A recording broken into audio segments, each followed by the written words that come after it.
shamarran keenya koomentii kana laalaati fakkeenya fudha yoo nama sammuu qabu taatan warra reebbiyaa dhuftanus ta'ee warra biyya namaa jirtanus ta'ee rabbii keessa sodaadha. Dhiirri tokko naa jaallatu jettanii dhiira tokkon jaalladhattanii qaama keessan namatti agarsiiftanii viidiyoo waraabdanii namatti ergitanii uqsuun billaahi namni sunis sin fuudhu jaalalallee siin qabu ati rabbitti dhabaa namatti dhabde duniyaatti dhabaa akiraatti dhabde isa dhugaa rabbiin siin jedhaan waan ani siin jaalladhuufan kana sirriitti maa jira namni gaafa isin viidiyoo waraabdanii itti ergitan lammatana fudhattee yaadin sanuu waan nama salphachiisu waan meeshaa waan biraa namni itti fayyadamu qaama keessanitti fayyadamtanii ilmoo dhiiraa fuulduree teessanii barsiisaa zababa dhiirumti sun akkamitti si fuudhare ati namni kun na jaallatettee fuulduree dhiiraa teessee waan hin taane ofitti fayyadamtee gaafa laaltu dhiirri sun gaafa achii ka'e maal siin jedha si jibba si jaallatamoo si jibba dhiira tokkoon waa biraa fayyadamina bira taa'e jedhiiti akka ati dhiira sana jaallattu argita kuni fakkeenya siifa ta'u akka koomentii kanatti ilaaltutti namni hundi akkanatti yaaduu dhiisuus herreedduun nama akkanatti yaaduu danda'a dubartiin waan akkasii namaa wajjin daladdu baalaqee dhedhees yaaduu danda'a ati garuu jaalalaaf gochuu malta jaalalli akkas jedhu hin jiru riskii kan kee hiree kan kee waan rabbi sida sii qoode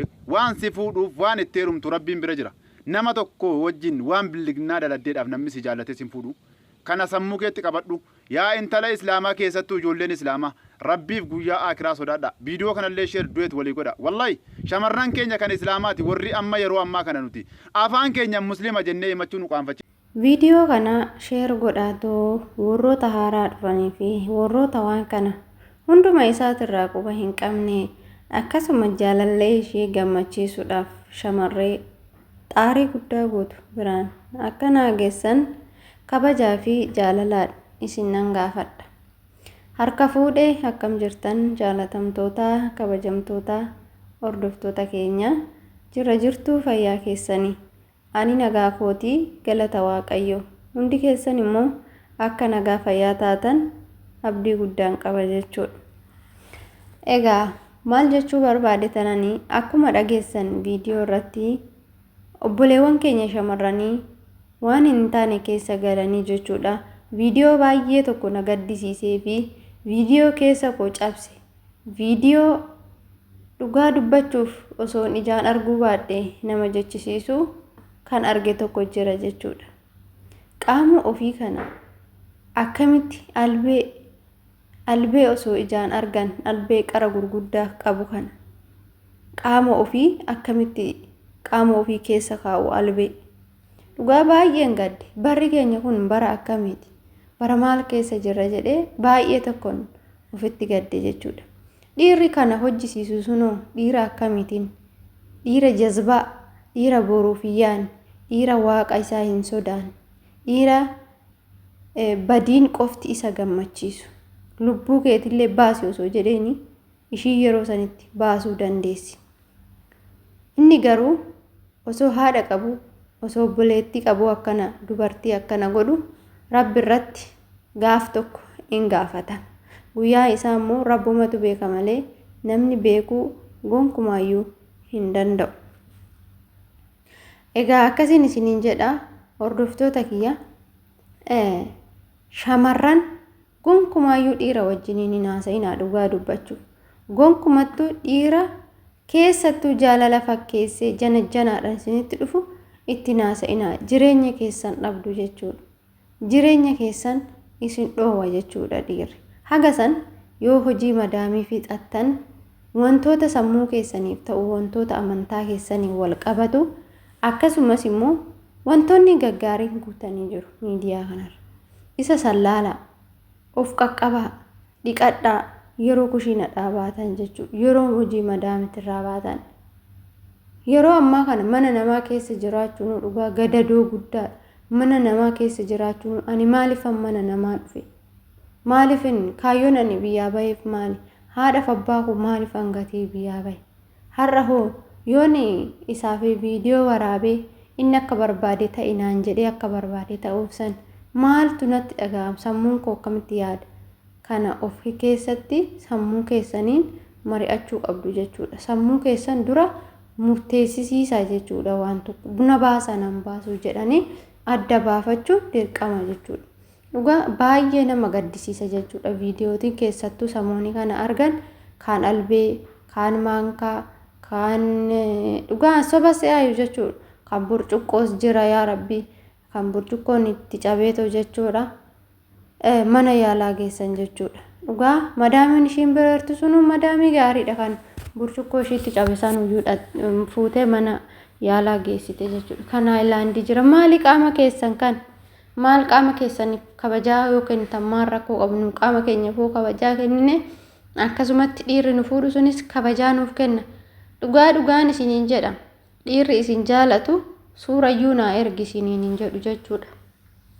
Dhiirri isin jaalatu dhiirri garuu isin hin jaalanne dhiirri jireenya keessan balleessuu barbaadu dhiirri jireenya keessanitti taphachuu barbaadu dhiirri silaaleetuma si tuffachuu barbaadu waan ilmi namaa gonkuma raawwatee hin beekne si ajaja waan rabbi gonkuma hin jaalanne si ajaja jechuudha.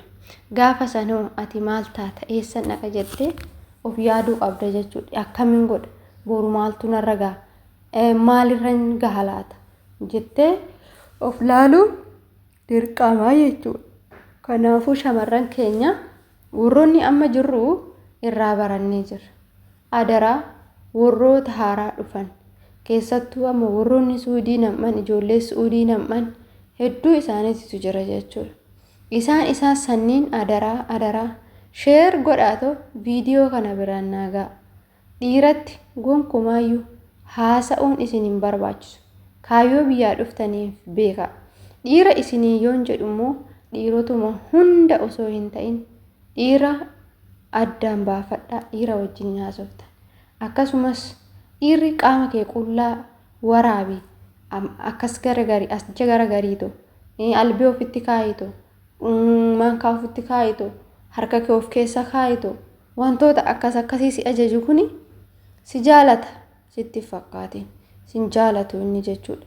Isaan akkasii kanarraa fagaadhu. Isa janaadha sin jaaladha bareedduu koo maaliyyoo koo ani akkas ta'e ani du'e siin jedhu kuni gonkumaayyuu jaalala siif hin ta'u obboleettii koo kanarraa of eeggadhaa.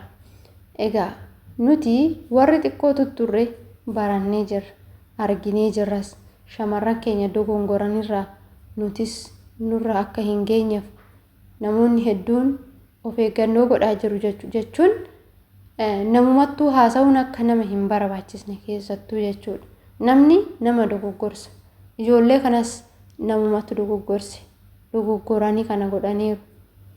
Immoo warroonni biroo akka hin dogoggorreef viidiyoo kana sheer gootanii iddoo gahuu qabu hundaan geessanii nama biraan akka geessan isin jechuun jaaladha.